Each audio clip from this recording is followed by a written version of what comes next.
Hey guys, what's happening? How to send Bitcoin on Kraken Pro. So if you clicked right here on Kraken Pro, the Bitcoin, for example, right? You're gonna see deposit, withdraw, and transfer, right?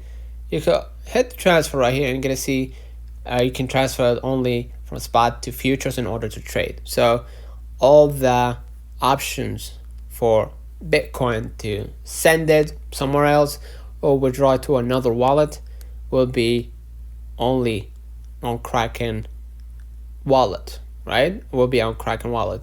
Or if you hit withdraw right here, right, you can do it quickly on Kraken Pro, and then add the wallet address and go ahead and send the Bitcoin on Kraken Pro using Kraken Pro. So you can do the same thing on Kraken Wallet also. So let me know in the comments if this video helped you. Don't forget to like and subscribe, turn on the notification bell to receive every video we upload. Thank you for watching.